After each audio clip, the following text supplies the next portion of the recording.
Hello, hello, hello. Welcome back to another episode of Eric Mckenith presents The Imperfect Gentleman. And man, I'm on my way right now to get my guy, Mr. Patterson. And man, this is going to be a good interview right here. Aaron is a motivational speaker. He's a mentor.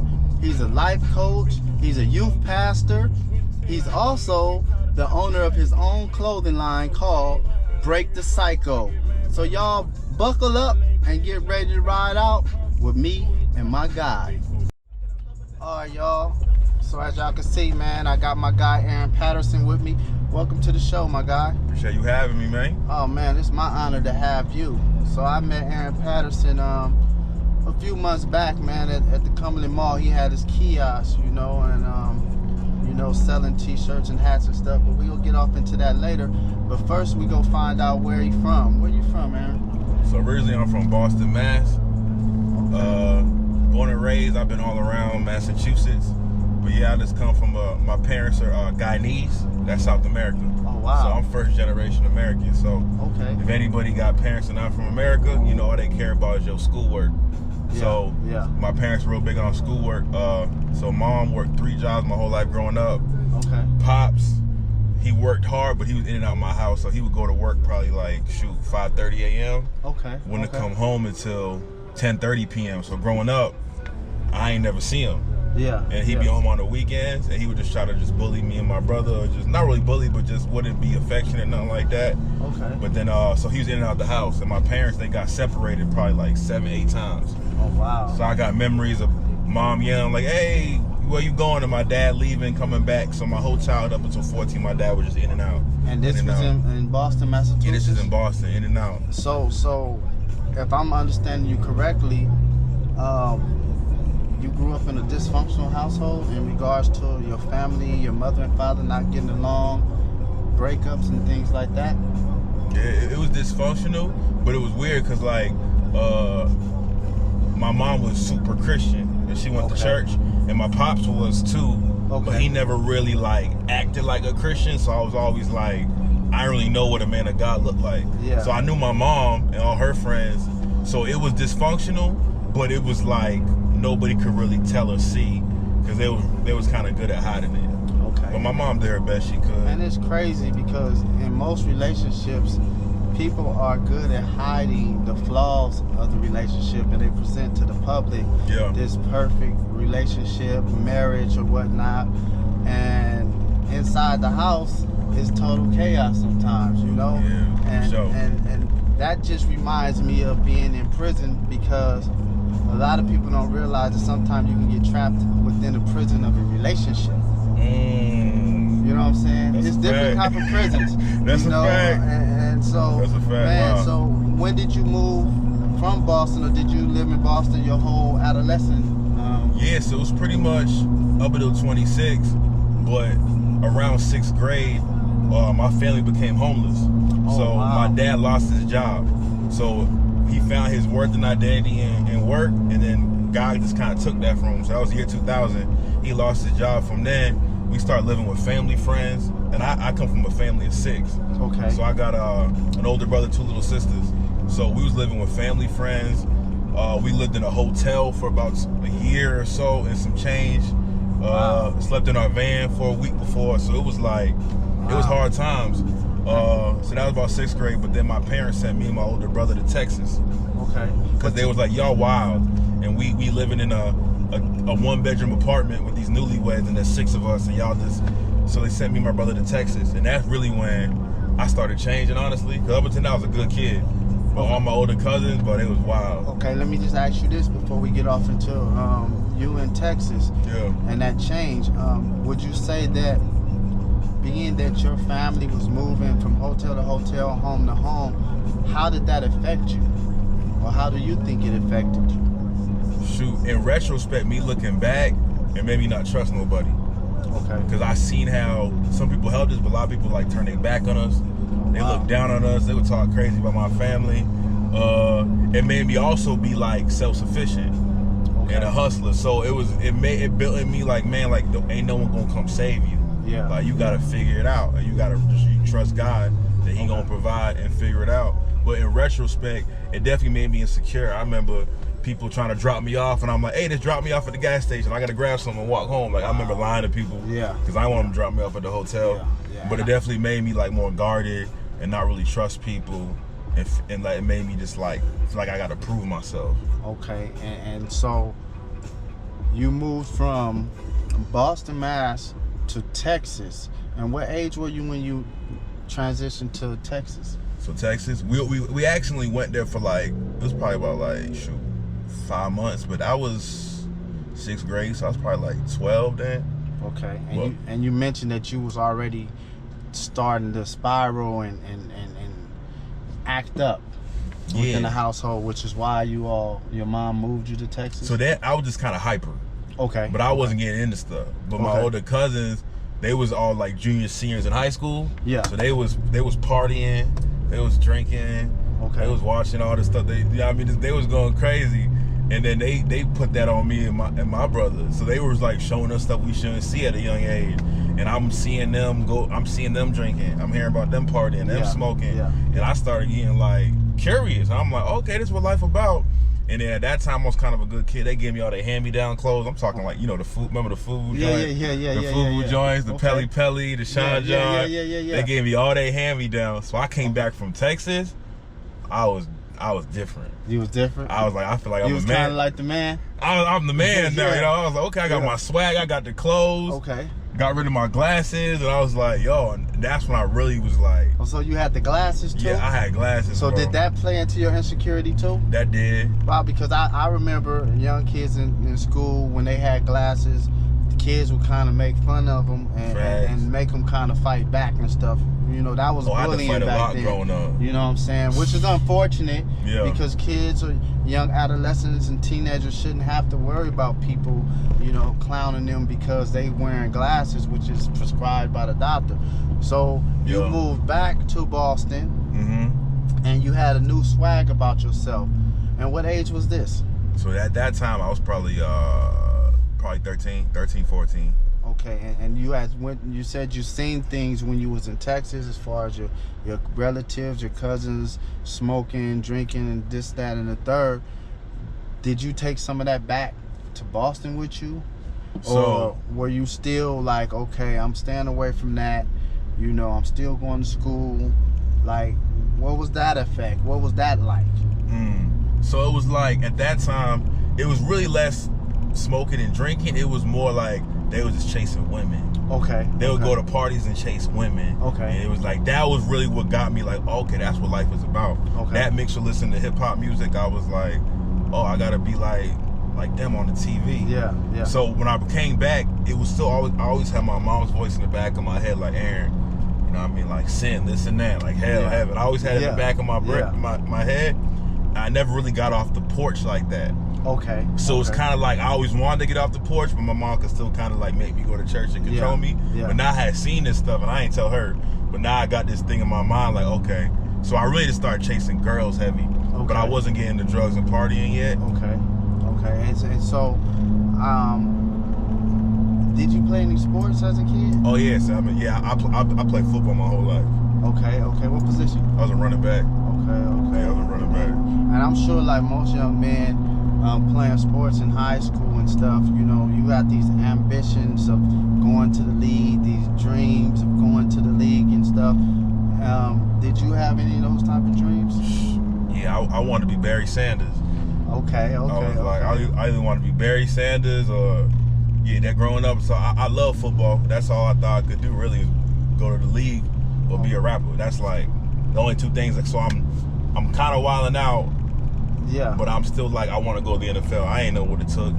It was just this pipe dream of like, okay, I want to be the next big running back in the NFL. But you're not the only one. Yeah. Because when I was young, I used to think I was going to be this professional baseball player. Oh, word. Time. I also played football, but I had dreams and aspirations of going to the league, but I just took the wrong turn at the wrong time, and all of that was wiped away. But did you play high school ball? I'm sure you played high school ball. What grade did you play up to?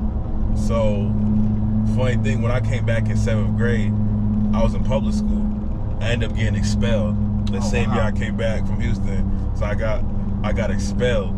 Okay. So my mom sent me to a private school because she was like, okay, you came back different. Like, I don't know who this is no more. Like, okay. Where my innocent Aaron go? Yeah. So they sent me to private school from 8th grade up until 11th grade. So for 3 years, they sent me to like this private school where they was trying to, but I was wreaking havoc there too. They ain't had no football there. They had no football. I got to play basketball, but they ain't had no football. Okay. So I was still playing basketball, but at that time, I would still be able to hang out with my homies outside of school. Okay. So that's when I started, like 9th grade is when I really just started smoking and drinking and partying, living a double life, like on the weekends and stuff. In the 9th grade? Yeah, 9th grade. That's when I started smoking and drinking. But I was still say I was innocent. Yeah. Because I wasn't doing no crime. You know what I mean? I was just I was just having fun. You was just partying. I was just partying at the time. Living life. Yeah, and I hate to ask people directly, have you committed a crime or were you committing crimes after that? But what inspired after the smoking, the drinking? Did you go to the next level of being mischievous? Oh yeah, so I had one homie, one of my friend's cousins, he got me into stealing. Okay. He was just like, he came around, like we was walking home, he's like, let's just take the bike. And I was like, oh, I was like, what do you mean take the bike? He's like, we got to get home faster. So that was around 10th grade. But then 11th grade, I was begging my mom. I was like, Mom, I want to play football. And she was like, Aaron, I'm not sending you back to public school. If I send you back to public school, like we kind of got to hold on you right now. If you go to public school, it's going to be, and I'm like, I'm begging my mom. And she finally let me go back to public school in 11th grade. Okay. And that's when it all went. Because I was like, oh, that's when I started selling weed. And I started being like, oh, okay, like man. I could really like, because I just wanted to feed my habit at this point. I was just broke. Okay. And people was tired of smoking me up. And I was like, well, I got to get money on my own. So that's when I just started selling weed in 11th grade. That's when I started like doing more drugs. I started popping pills. Oh, wow. Taking shrooms. Because now I'm knee deep in it. And now I'm on the football team and I'm a star. Yeah, so now I'm exposed to all different types of crowds of people. Before I just had like my 5 or 6 homies. But now I'm like, the whole school know me. So you doing all of this while playing football? All this while playing football. And that was the culture though. Like we turn up on the weekend. Okay. We smoke before practice, after practice. That was kind of the culture where I was from. But like, again, we thought we could do both. Like go to the league and do this. And we was pretty good. I was good despite that. But at what point did you feel that, or did you realize that you weren't going to be able to go to the league? It's when I got to college. So you went to college too? Yeah, actually. God worked crazy. So quick little story. What college did you go to? It's called Worcester State. It was out in Boston. Okay. But I had a 1.8 GPA in high school. Oh wow. Yeah, I didn't want to go to. I was like, okay. By senior year, my grades was trash, and I had this one teacher named Miss Trudeau, and I took algebra 2.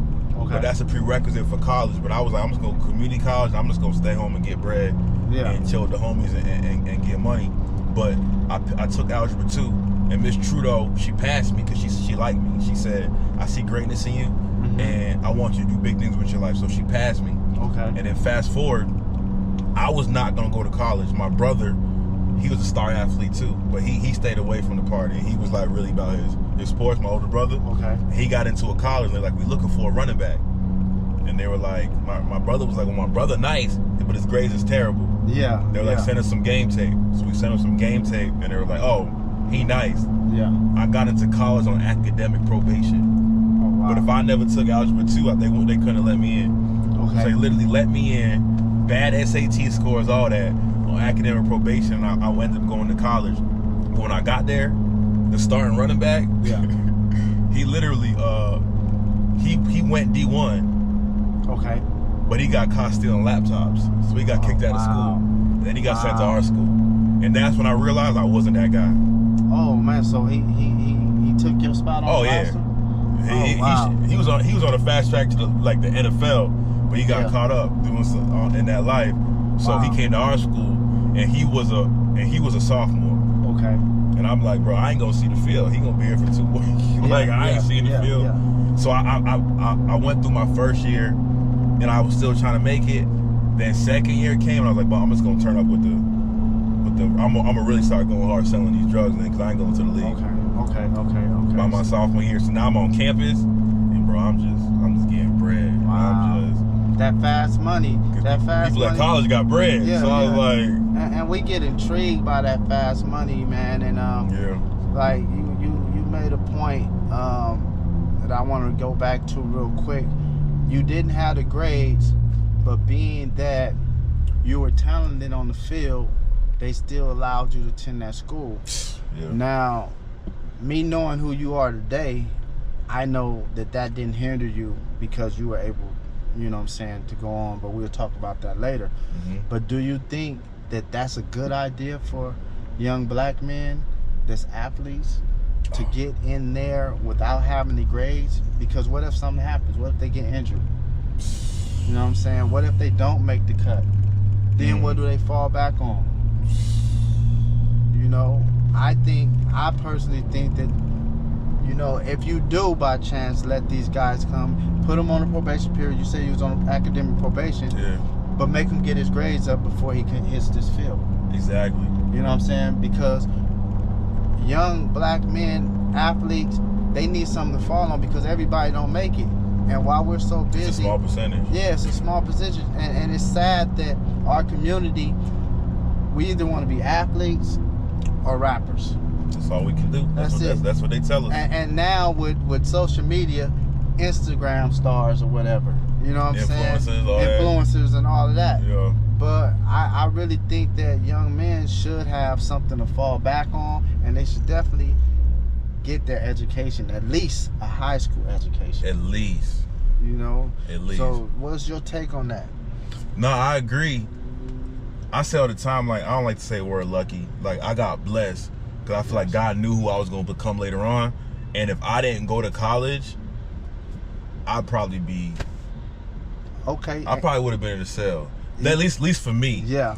Yeah. But I know that getting in that new environment, though, it did shift some things for me. Yeah. But I do think they could have been way harder on me. Because even when I got there in academic probation, I didn't get good grades, and they didn't kick me off the team or nothing. No one checked in with me. Yeah. I was just kind of just living life. But I feel like it is something beautiful if somebody above you sees something special in a cat. Like, man, where you at right now, you not living the way you should, but I see greatness in you, and like taking them along and like pushing them and walking with them. If you're not walking with the person you let in, you're doing them a disservice. Okay, and you're doing them a disservice. And why you on that? Because you absolutely correct in saying that.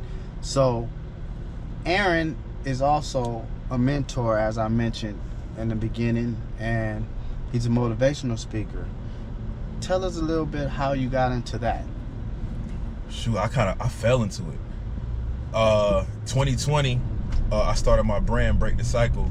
My wife was pregnant, bro. I ain't had money for Pampers.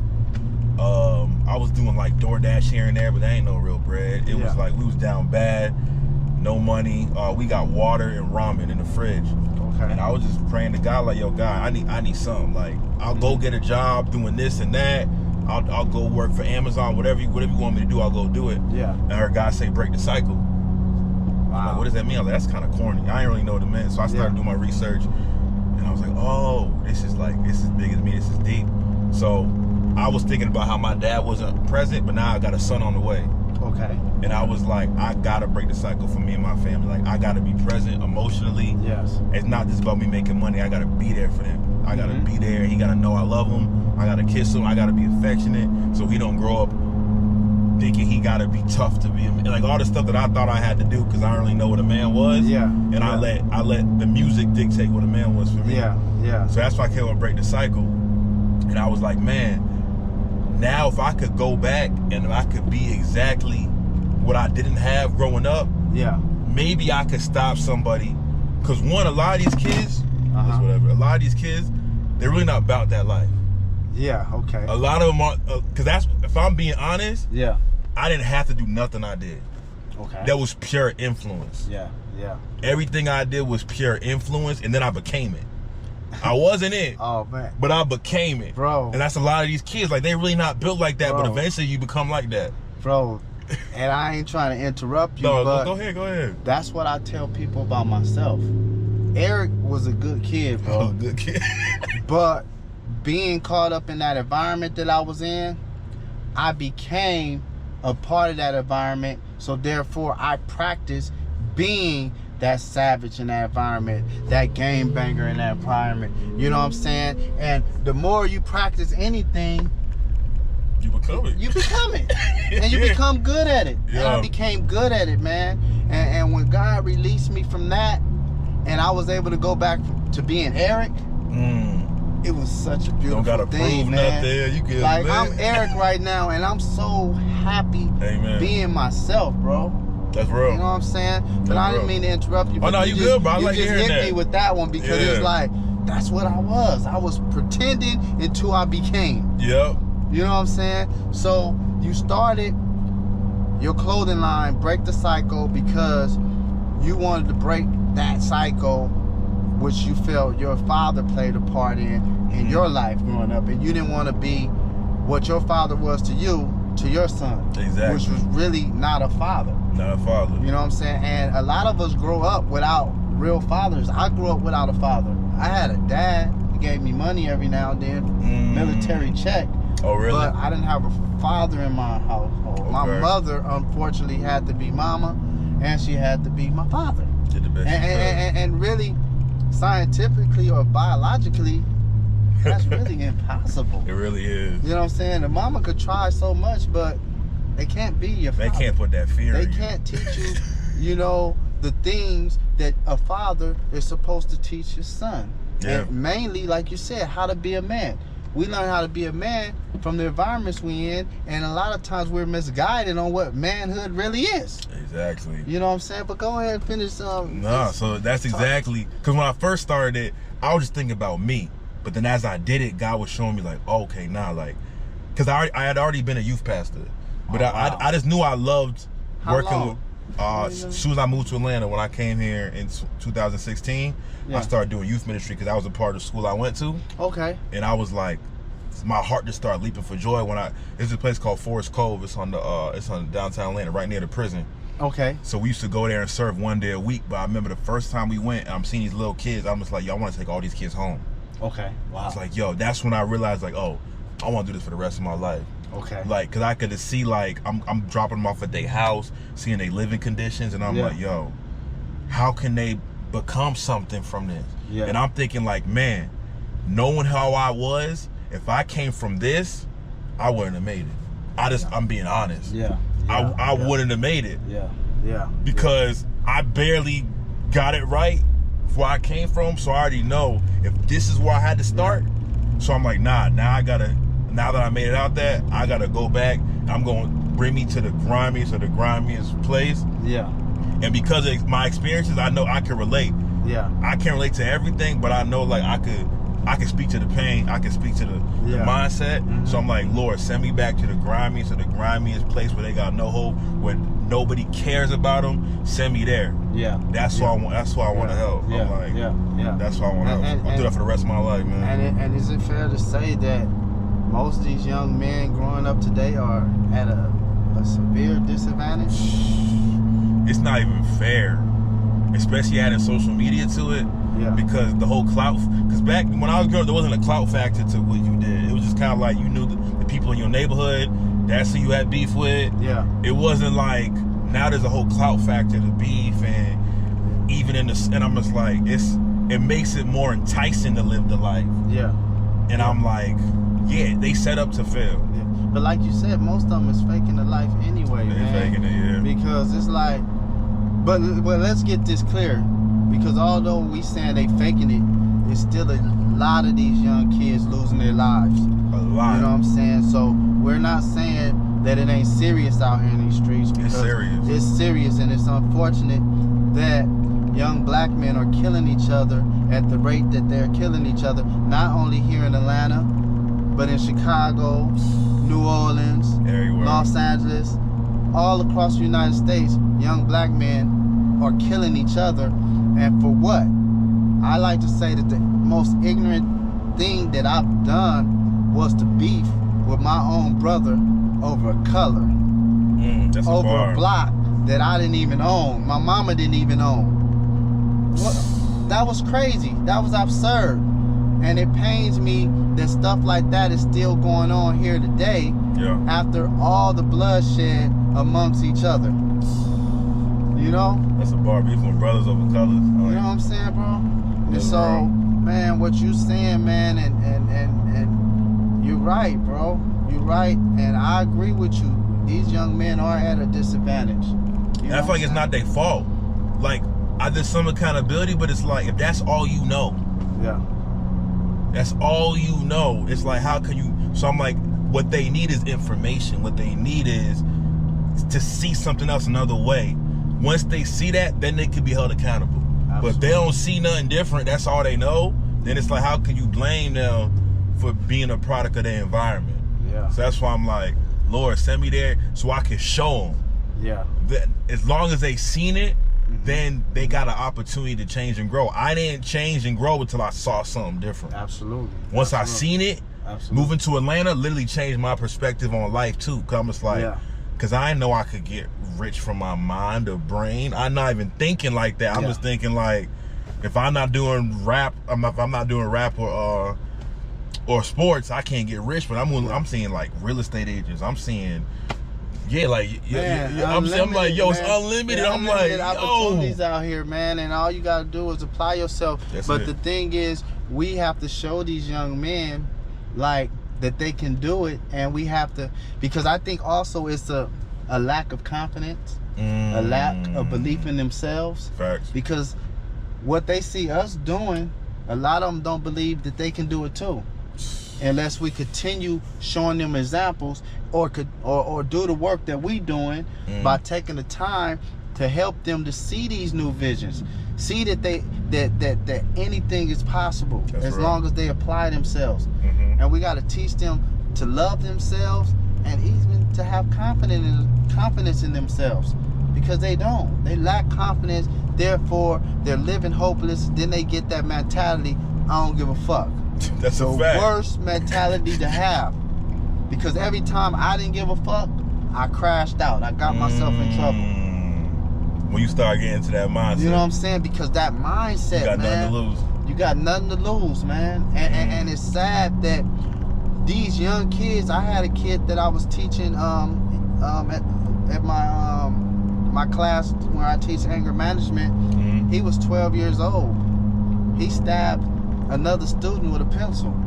At 12? At 12. But when I tell you that this kid is so smart, like smart, the whole curriculum, he knows it without even looking at the worksheet. Knows it. And the thing is, I know he knows he's smart, but I don't think he believes that he can be anything he want to be. Or he don't want to be smart. Because then he might be, oh, you a lame, or you a square, like you got a point there, because that plays a factor too sometimes. Yeah. Well, these young men will downplay their true genius and end up failing out because of peer pressure and bullying. So you definitely got a point there, man. So you doing the work, you in these communities, man. I had the honor to join you at one of your events, or not even an event, it was a Bible study. And man, when I say that, I enjoyed being there, man. And you know, the kids were a little unruly here and there. But at the same time, those are the ones that we need to reach out to the most. Exactly. You know what I'm saying? Those are the ones we got to continue letting them know that, look, there's purpose in you. You know what I'm saying? Even they're young, they don't believe it, they're still wild, but it's for us to say there's purpose in you.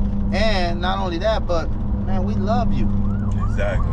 Because we're doing this out of love. And for no other reason.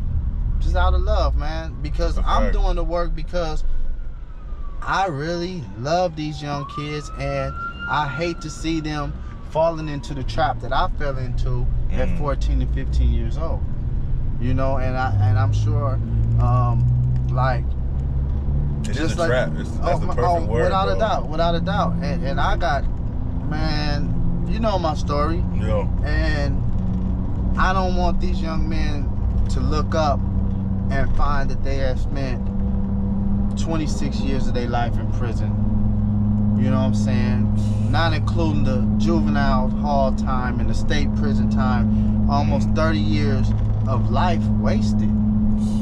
So it's definitely my purpose and my mission to get out here and at least share my story with them and hope that they say, nah, I ain't trying to live that life. Like learn from your mistakes. Yeah, absolutely. Yeah. And no one's perfect, and I know that they're going to make their mistakes. I just don't want them to make those severe mistakes, those crucial mistakes. The one you can't come back from. The ones you can't come back from. It's by the grace of God that I'm here now, that I was able to bounce back. Had it not been for God, I'll be still in the penitentiary right now, man. Still in the prison.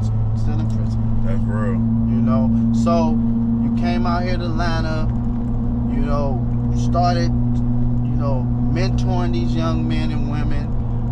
You started your clothing line, Break the Cycle. Man, I know you said God told you break the cycle, but did he tell you that you were also going to establish this clothing line called Break the Cycle? So it's like, so when I heard it, I knew it was like to do that. It was like this feeling I got, like, okay, he want me to start a movement. And how my brain works is like, the first thing I do is know how to make t-shirts. Okay. So I start Googling and YouTubing, like, okay, how to start a clothing line. Okay. And like what brands to use. So I'm ordering shirts and all that. And mind you, I'm broke. I'm dead broke at this point when I got the vision. Oh wow. So, but then them stimulus checks came. Okay.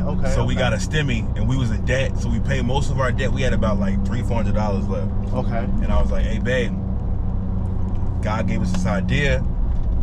We need to bet on ourselves. Because if we can spend this on a bill, we're gonna be back broke again. Mm-hmm. So I convinced her to let me buy a heat press.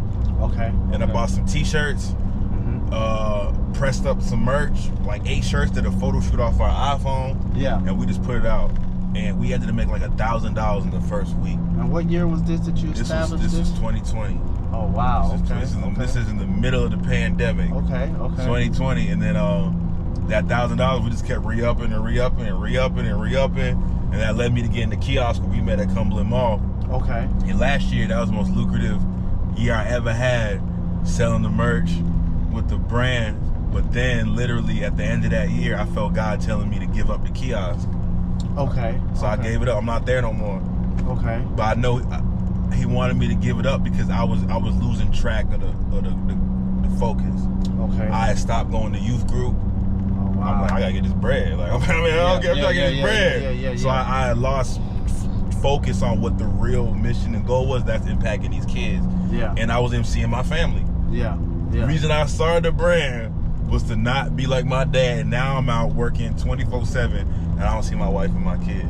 Wow. I was being a hypocrite. Yeah. I was getting bread. Yeah. But so God was like, he had to slow me down. So now I'm like all in with the ministry and all in with the mentorship now.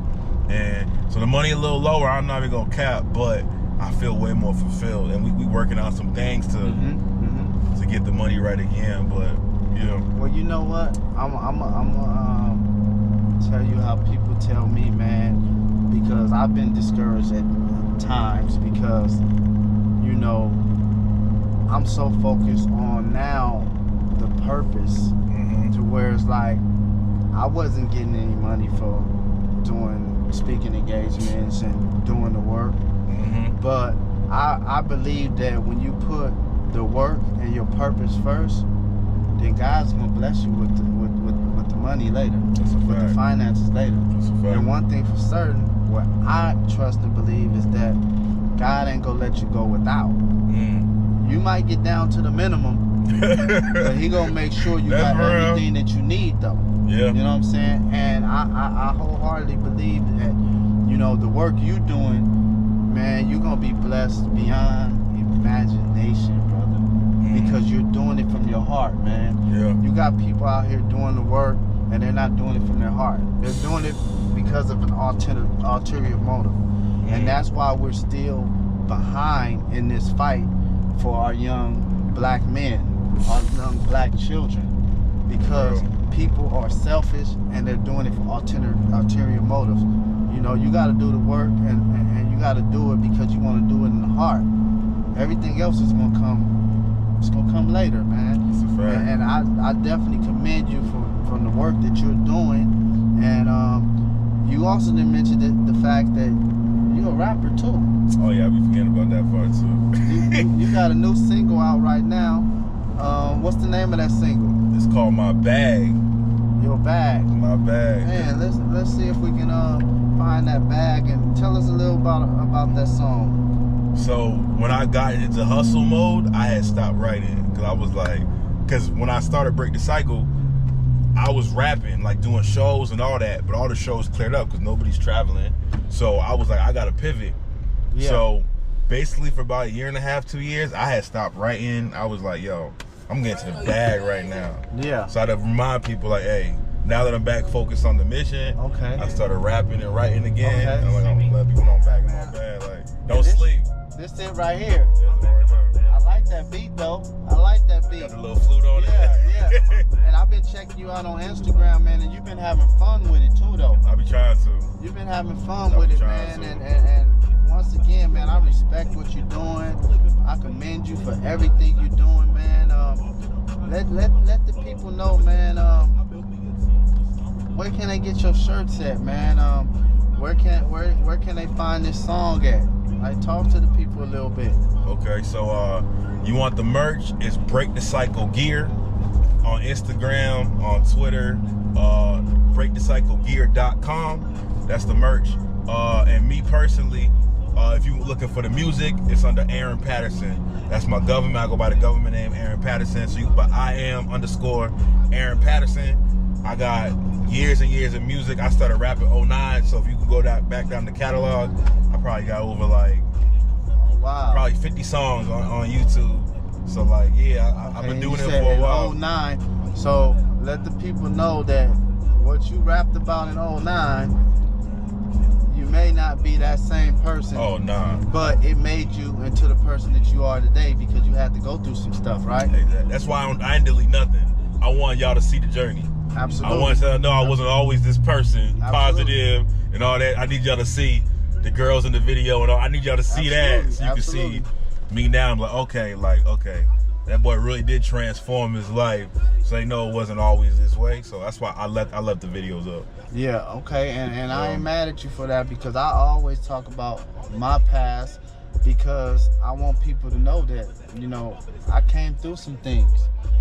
And I didn't come through them alone, man. God brought me through these things that I came through, and my past is only a part of my testimony to show that change is definitely possible, and that, you know, you can be one way for so long, but when God decides that He wants that change in you, that He want to renew your heart and renew your mind, facts, He's gonna do it. You know, and they need to see that too. The kids definitely need to see like who you used to be, because they see you now and be like, it's like, because you could be so like calm, and they're like, hey, I wasn't always this calm. You know what I mean? Like, absolutely. They need to see that, And the class that I was just teaching, it just wrapped up on yesterday, and we don't start back to this fall. But my first week, the kids was looking like who is this? You know.